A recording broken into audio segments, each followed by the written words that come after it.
안녕하세요. 평가과장입니다. 이제 날씨가 추워요. 아침에 너무 춥고, 점심에 너무 덥고, 근데 이제 점심에도 좀 많이 추워지고 있습니다. 어쨌든 우리가 또, 이제 짝수 기간들은 평가가 이제 많이들 마무리 되셨을 것 같고요. 그래서 우리 조회수가 좀 많이 떨어지고 있는 것 같습니다. 이제 홀수 기간 원장님들은 이제 발등에 불이 떨어지기 시작하셨죠? 이제는 준비를 하셔야 됩니다. 이제는. 아셨죠? 지금 짝수 기간 상반기가 평가가 많이 밀려서 하반기로 넘어온 기관들이 많았어요. 그래서 지금 하반기에서도 평가를 지금 굉장히 타이트하게 빠르게 넘어가고 있는데 과연 내년까지 안 넘어갈지가 관건인 것 같은데 단 한 번도 이게 제대로 끝난 적이 코로나 이후에 없어요. 그러니까 우리 홀수기 관장님들도 아마 빠르게 또 진행을 할 겁니다. 아마 1월 또는 2월 아마 공표가 나와야 알겠지만은 거의 2월부터는 시작된다고 보시고 빠르면 2월에 될 수도 있어요. 2월은 최소 2월에는 시작된다 보시면 되고 평가 준비에 만반을 준비를 하셔야 됩니다. 아셨죠? 자, 오늘 말씀드린 내용을 화면을 보면서 또 말씀드리도록 하겠습니다. 오늘은 저번 시간에 이어서 오늘은 위험도 평가부터 또 말씀을 드리도록 하겠습니다. 위험도 평가 뭐죠? 우리가 어르신 새로 들어오시면 우리가 서비스 급여 개시일 전까지 어르신에 대한 낙상 측정, 욕창 측정, 인지기능 검사 이 세 가지를 해야 된다라는 그런 평가 항목입니다. 자, 우리 다빈도의 28번째 질문인데 위험도 평가입니다. 자, 신규 수급자가 급여 개실 당일에 위험도 평가를 하고 이후 급여를 시작하였다면 급여 개실 당일 평가도 인정이 되나요? 예, 당일 평가 인정됩니다. 그래서 우리 대부분 다 많이 그렇게들 하시잖아요. 저는 추천드리진 않아요. 왜냐면 상식상 너무 힘들어요. 너무 힘들기 때문에 되도록이면 물론 가능하죠. 오후부터니까 오전에 가서 내가 측정을 했다. 우리가 뭐 위험도 평가할 때 거기다 시간 적는 건 아니잖아요. 작성 시간 적는 건 아니니까. 그런다 하더라도 뭐라 그럴까요? 전날, 전전날에 한 걸로 가세요. 그래야 이게 편안하게 좀 부드럽게 넘어갑니다. 오늘 측정을 해서 가져온 거를 바탕으로 우리가 낙상의 진집 결과와 계산기 내용과 토대로 해가지고 우리가 종합적으로 계획을 세워서 공단 입력하시는 거잖아요. 그죠? 이게 말이 맞는 거잖아요. 그러니까 더 이상 뭐 영상에서 그런 걸 너무 깊게 갈 수는 없으니까 자, 어쨌든 인정이 된다. 그러나 하과장이라면 전날, 전전날에 최소 진행을 한다. 이렇게 봐주면 되고요. 자, 29번째 질문입니다. 자, 낙상 위험도 우리 인정되는 측정 도구죠. 측정 도구, 평가 도구에서 와상 어르신에 대한 표시가 궁금합니다. 와상 어르신은 그런 거는 그 측정 도구에는 특별하게 나와 있는 게 없습니다. 자, 위험도 평가 도구에 대해 공단에 제공해드리지 않으며 논문 등의 검증 등을 이용하여 낙상육차 인지위험 등의 파악을 확인하면 평가하면 되는 겁니다. 굳이 이것도 또 너무 깊게 들어간 내용이에요. 지금 굳이 여기서 왜 와상 어르신에 대한 표시가 와상 어르신 거기에 해당되는 것만 표시하시면 돼요. 와상 어르신 나이가 몇 살이냐, 와상 어르신 한 번이라도 낙상을 한 적이 있느냐, 와상 현재 움직임이 어떻게 되느냐, 넘어진 적이 있느냐, 와상의 약을 지금 몇 개 먹느냐, 그대로만 체크하시면 되세요.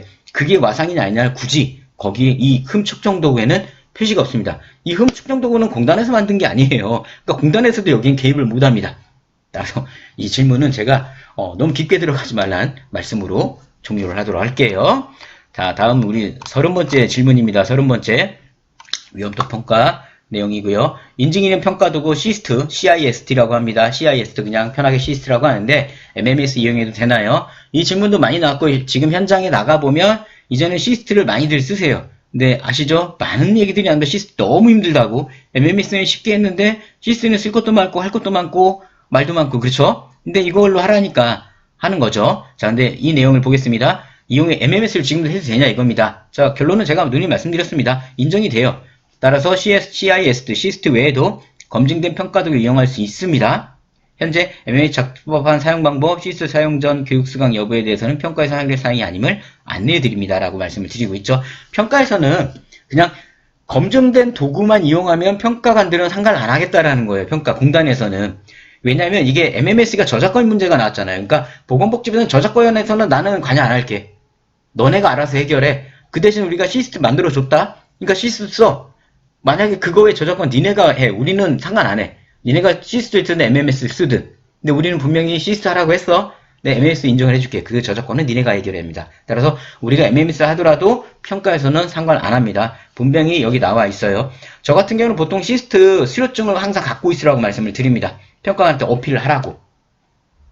해서 확인하든 안 하든 하더라도. 따라서 우리 시청하신 분들 분명히 이제 뭐 시스트 교육 수료증은 다 갖고 계실 거예요. 원래 시스트는 교육받은 사람만 작성하게 돼 있으니까요. 따라서 평가관이 근데 이거 재밌는 거 평가관이 확인하던데요. 얘네들 여기서 이렇게 하는데 저희 거래처에서는 이거 확인을 한다 그러더라고요. MMS를 왜 쓰냐? 시스트 써라. 시스트 수료증 내놔봐라. 그죠? 그러면 거기에 대응해서 차라리 편안하게 지금이라도 시스트 우리 수료증 받기 쉽잖아요? 수료증이랑만 받아놓으시고, 그죠? 아, 시스트 너무 힘들어가지고 지금 MMS다가 내년부터 할게요. 그러시면 돼요. 그러면 쉽게 넘어갈 수 있습니다. 자, 그 다음에 31번째 우리 또 질문으로 가도록 하겠습니다. 위험도 평가에 인지검사, 인지기능 검사 도구를 사용하고 있는데 무학, 문맹인 경우 점수를 가산하는 것을 표에 추가하여 사용하려고 하는데 도구 변형에 해당되나요? 네, 변형에 해당됩니다. 자, 위험도 평가 시 사용하는 도구는 관련 학회나 얘네는 뭐냐면 책임 소재에서 절대 책임 안 지려고 해요. 그러니까 그거를 바꾼 건 니네 집 우린 아니야. 그죠? 그래서 여기 보이는 것 평가에서 인정을 안 한다고 분명히 못을 박았지만 눈이 제가 말씀드려요. 측정된 어떤 정확하게 나온 서식이라든가 이거는 뭐냐면 어디서 검증된 우리 표준약관이라든가 표준약관 근데 좀 바꿔도 되긴 하죠. 우리 별지서지 쉽게 하면 별지서지 그 다음에 이거는 위험도 평가에 쓰는 서식지들은 되도록이면 그 측정 도구 안은 안 바꾸셔야 돼요. 점수를 그거는 걔네가 뭐 과학적이든 어떤 걸로 해서 만들어 놓은 거잖아요. 이렇게 해서 이 점수가 되면 이거는 뭐 인지 위험이 높은 거다 낮은 거다 거기 안을 바꾸시면 안 돼요. 아셨죠? 여기서도 그래서 서식 내용을 변경하여 사용 경우에는 평가에서 인정하지 않고 있음을 첨가하시기 바랍니다. 인정 안 한다는 얘기인 겁니다. 그런 거 하지 마세요. 아셨죠? 너무 깊게 들어가는 거예요. 이게 뭐냐면 나는 더 잘 보이겠다. 제가 누님 말씀드렸어요. 깊게 들어가지 마요. 그냥 있는 것만 하셔도 돼요. 있는 것만. 그 평가관들도 힘들어요. 그렇게 바꿔놓으시면 이걸 왜 바꿨지 하면서 그걸 자기네들도 평가관들도 이해를 해야 되잖아요. 이게. 그냥 있는 거 하세요. 아셨죠? 자, 32번째 우리 Q&A 질문입니다. 자, 인지기능 검사의 경우 언어장애가 있거나 의사소통이 안 되는 수급자는 실시가 어려운데 어떻게 해야 되나요? 이거는 하셔야죠. 다 빵점을 내리더라도. MMSA 기준으로 따지면 시스트는 제가 말을 못하게 돼 있어요. 제가 영상에 이런 데서 공개된 자리에서 시스트 설명을 하면 큰일 나요. 그러니까 저는 시스트 말은 못해요. 근데 MMS는 가능하니까 MMSA 기준으로 말씀을 드리면은 MMSA 만약에 내가 이분이 언어장애 의술을 주면 다 빵점 내리고 밑에 사유 쓰면 돼요. 본 어르신은 확정적 치매, 중증 치매로 인해 가지고 응답이 불가능한 상황이므로 이 결과가 0점이 나왔습니다. 적어 놓으시면 돼요. 굳이 뭐 이거는 안 하려고 하시는 거죠. 그게 아니죠. 의사소통이 불가능하다. 그 사유를 적으면 돼요. 빵점 적고. 그죠? 근데 미실시는 안 된다는 거예요. 사유를 해야 됩니다. 자, 여기는 뭐라고 나왔냐면 수급자의 건강 기능 상태 등으로 인지인검 수행에 어려움이 있어 미실시한 경우 충분한 사유가 있어야 인정을 한다는 소리예요. 미실시 사유는 욕구사정 상담일지 등에 작성하셔도 됩니다. 그러면 뭔 말이냐면 또 적어야 돼요. 그럴 바에는 인지인검사에 제가 말한 것처럼 그냥 빵 적고 사유 적으시라고요. 그게 아니면 욕구사항에 그 내용도 다 적어야 되고 상담일지 적고 설명하고 얘기를 해줘야 돼요. 그럴 바에는 그죠? 그럴 바에는 차라리 그렇게 우리가 이거에 별점이 확정적 치매이신 분들이 인지기능 검사 안 해도 되잖아요. 그죠? 안 해도 된다고 매뉴얼에 나왔잖아요. 근데 저는 저희 거래처 원장님들한테 다 하라 그래요. 왜냐면 너무 헷갈리기 시작해요. 그걸 또 증명해야 되잖아요. 그냥 1년에 한 번 하는 거 쉽게 그냥 가시라고. 그 증명하는 게 내가 쉽게 할 수 있느냐 어렵게 하느냐에 따라 내가 구분하시면 되세요. 아셨죠? 다음 항목도 넘어가겠습니다. 우리 위험도 평가세요. 여기 나오네요. 제가 아까 말씀드린 건데 자 33번째 질문인데 치매 어르신인 경우 인지기능 검사를 하지 않아도 되나요? 예, 안 해도 됩니다. 여기 있던 거죠. 그러나 객관적 자료를 보여줍니다. 수급자가 치매 진단을 받고 치매와 복용효과 객관적인 자료, 처방전이라든가 진단서라든가 의사소견서를 이게 들어온다면 아이도 평가 기준은 충족합니다. 단 처방전 등 객관적인 자료 확인은 24년 재가급여 계획 공고월 다음 달부터 적용함을 안내합니다. 이 말은 뭐냐면 전년도까지는 하라는 소리입니다. 그죠? 처방전 적용기간에 대해서는 해당 회계연도 안에 처방전 기간이 해당하면 연일에 이상 인정합니다. 그 봐요. 제가 이제 복잡하게 시간다고 말씀드렸잖아요. 이게 처방전기간 2024년 6월 1일부터 2024년 2월 29일이면 23년 24년 연일에 인지기능 검사를 인정을 합니다. 그죠? 그러니까 이게 처방전이 애매한 거예요. 이게. 그러니까 그렇다고 처방전을 내가 그럼 또 다 가져와야 되잖아요. 그러니까 여기는 이런 부분보다는 되도록이면 그냥 인지검사를 하는 게 좀 편하다. 그리고 근데 여기 단위라는 게 있어서 한번 읽어드릴 텐데 평가지표 급여지급 계획의 기준 2에서는 위 예시의 처방전 기간인 경우 급여지급 계획서 작성일이 2023년 5월 30일이라면 해당 기준 불인정한다는 게 이게 뭐냐면 급여지급 계획서 2번 기준은 뭐냐면 급여계획을 만들 때 계장기 낙상욕창 인지 욕구 사정을 반영해서 급여계획을 만들었냐라는 평가 기준이에요. 근데 이 처방전 기간이랑 얘가 안 맞으면 또 급여계획서는 인정 안 하겠다는 소리예요. 그죠? 처방전 기간이 6월 1일부터 잖아요. 근데 급여계획 작성일이 5월 31일이면 계획을 하고 나서 인지기능 검사한 거로 판단하겠다는 거예요, 얘네가. 그러니까 복잡해지기 시작한다고 말씀드렸잖아요. 그래서 쉽게 가시라고, 이게 쉽게 가라고 말씀을 드립니다. 아셨죠? 우리 복잡한 거 어렵습니다. 자, 그 다음에 34번째 질문입니다. 34번째. 이 다빈드 Q&A를 자세하게 정독하거나 이 내용을 파악하시면은 좀 어려운, 남들도 어렵고 나도 어렵고 너도 어렵고 우리 하과장도 어렵고 저도 좀 어려운 부분이라면 충분하게 내가 다 숙지할 수 있어요. 그래서 집중해서 시청하시는 게 좋으세요. 자, 코로나19 서비스로 이용을 잠시 중단한 수급자가 있는데 연 1회 도래할 예정으로 평가를 위해 방문하다가 했으면 수급자가 거부하는데 어떻게 해요? 그죠? 코로나1로 해가지고 안 온다는데 어떻게 합니까? 자, 계약을 유지 중인 수급자는 연 1회 이상 평가를 실시하는 것이 원칙이며 수급자가 서비스 종료 의사를 밝힌 경우는 계약을 해지해야 되는 거예요. 그러니까 지금처럼 병원에 가야 했어요. 잠시 중단해가지고 다만 코로나19로 수급자 서비스를 일시 중단하여 기한 내 위험도 평가 요구사 수행 어려운 경우 코로나19로 인한 사유에 한하여 상담 내역 등으로 코로나19로 인한 밀실 사유가 확인되고 서비스를 재개하기 전까지 실시하고 필수사항을 충족하였다면 인정합니다. 그러니까 또 한마디로 하라는 소리예요.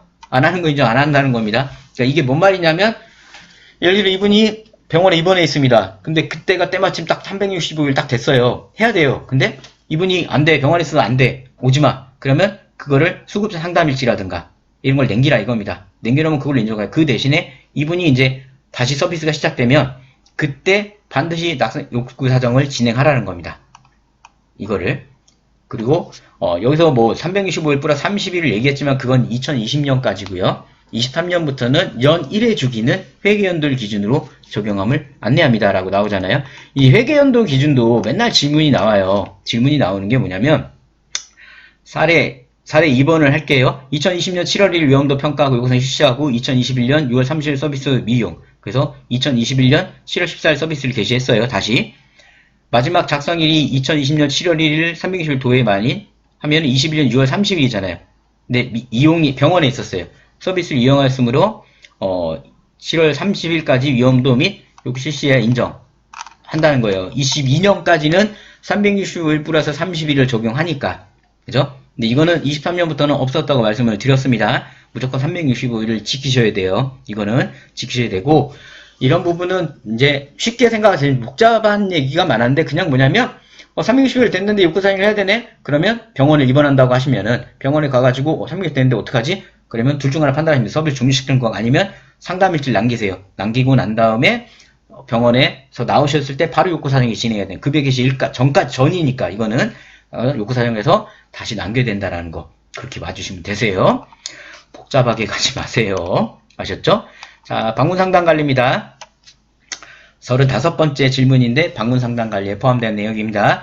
모든 수급자에게 상담 결과를 반영을 연 1회 이상 해야 하나요? 12월에 신규로 등록한 수급자에게도 실시해야 되나요? 라고 나오죠. 모든 수급자에게 상담을 매월 한 달에 1번씩 실시해야 한다면 상담을 통해 파악된 수급자의 욕구나 건의사항, 강태 변화 및 보호자의 요구사항 등을 반영하여 상담일로부터 30일 이내에 실제 급여에 반영하며 평가에 충족합니다. 그죠? 근데 이거는 23년부터 적용되는 거죠. 우리가 30일 이내 반영하라는 건.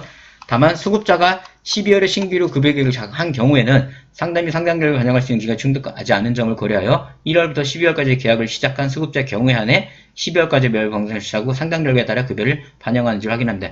이게 복잡하게 나왔는데 그냥 쉽게 얘기하면 연일에 반영하는데 12월 달에 들어온 분은 아직 연일회가 안 됐잖아요. 그죠? 그러니까 그 분은 저는 근데 이거 반대로 그러니까 쉽게 생각하시면 그냥 이분이 만들고서 1년을 하고 보세요. 그냥 12월에 들어왔다면 내년 11월까지 2022년 12월 30일까지는 그 기준이라고 보시면 돼요. 그러나 23년도부터는 이 기준이 이제 완전히 강화가 됐어요.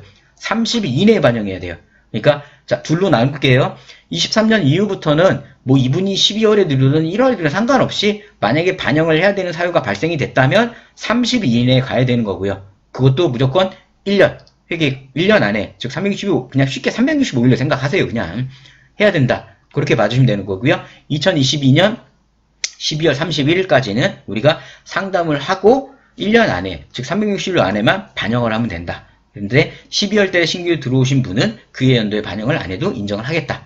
이렇게 구분 지어진다고 봐주시면 되세요. 자, 36번째 우리 가선 사회복지사 업무수행 일지입니다. 자, 가산 사회복지사가 방문하여 프로그램 관리자 및 사회복지사 업무수행 일지를 작성하고 가산을 받고 있는데 코로나19로 유선 상담으로 대체되면 설명받지 못하는데 평가 시 문제가 되나요? 자, 코로나 시기적 적용 지침에 의해 가지고 이때는 유선 상담도 진행이 되면 인정을 합니다. 따라서 서명은 필요가 없습니다. 서명 방문을 못하니까 유선하라고 하는데 서명을 어떻게 받습니까? 따라서 인정이 된다라고 봐주시면 되세요. 이거는 우리가 업무 수행 일지가 아닌 일반 상담 일지, 우리 가산 안 받는 기간도 마찬가지로 상담 일지가 유선 인정 가능합니다. 자, 그 다음에 37번째 우리 질문인데 방문요항에서 사회복지사 등을 추가 배치하여 별지 제24호 소식 업무 수행 일지를 작성하고 있는데 방문요항과 방문요항 모두 이용하는 수급자는 두 가지 급여 종류 모두 상담을 실시한 것으로 인정하나요? 자, 그리고 관련 고시에 따라 가산 인력이 가산을 적용받고 있는 가정, 그죠? 방문 급여의 수급자에게 방문 상담 관리를 진행한 경우 해당 급여 직원이 방문 상담 관리 실시한 것으로 인정을 합니다. 다만 업무 수행 일지가 평가 기준 필수사항을 모두 충족하여야만 상담 실시 방문 공목 등 각각에 대한 상담 내용이 충실하게 기재되어 있어야 인정한다는 겁니다. 그러니까 구분하라는 얘기예요. 제가 누누이 말씀드리죠. 우리 공단에서 바라볼 때는 두 개가 각각 별건 거예요. 근데 예를 들어 지금 말씀하신 것처럼 두 가지를 모두 이용하는 수급자가 있어요. 근데 이제 복지사님이 오늘 가서 상담을 했어요. 근데 그가 한 번 상담한 걸 인정하겠냐? 인정하겠다. 단 구분지어서 방문용에 대한 상담 내용, 방문 목욕 파트에 대한 상담 내용을 나눠서 써야 된다는 겁니다. 나눠서. 그래서 그 부분 꼭 기억을 해 주셔야 됩니다. 아셨죠? 자, 오늘 이제 네 번째 우리 다빈도 Q&A 2023년 7월 기준 이전에 우리가 이제 변화된 거, 평가 매뉴얼 발표되고 이제 변화된 것들 안내를 드리고 있습니다. 어떻게 좀 도움이 되고 계시나요? 우리가 뭐 짝수 기간 이제 아직 하반기 받으신 기간이나 우리 홀수 기간들은 이 내용들을 꼭 알고 가서 평가 준비하거나 평가관한테 대담 연습도 많이 하셔야 돼요. 대담 연습 많이 할 때 이런 내용들 내가 공부한 것들을 매뉴얼에 적어가지고 매뉴얼을 가지고 평가관이랑 평가를 진행하시면 오히려 내가 막힘도 없고 내가 공부 많이 했다고 평가관들도 칭찬을 합니다. 따라서 이런 거 내가 알고 있으니까 빨리빨리 넘어가지가 아니라 내가 한번 하루에 한 10분, 15분 정도 이거 해봤자 15분밖에 안 되잖아요. 15분, 20분밖에 시간 내가지고 내가 정독해가지고 이런 내용들을 알고 있다면 내가 학과장이 될 수 있는 겁니다. 그죠? 저라고 뭐 별게 있나요? 이거 오래 해가지고 이렇게 안내를 해드린 것처럼 이런 내용들을 많이 알고 계시다면 주변에 내가 평가과장이 될 수 있다. 이 말씀으로 오늘 마무리하도록 하겠습니다. 주변에 저희 평가과장 많은 홍보 부탁드리고요. 카페 오셔가지고 궁금한 거, 영상에 궁금한 거라든가 내가 좀 모르는 것들은 질문하시면 제가 요새 스피드하게 답변 드리고 있습니다. 정말 거의 뭐 1시간 안에 답변을 드리고 있기 때문에 많은 질문 와서 해주시기 바랍니다. 저는 학과장이었습니다. 감사합니다.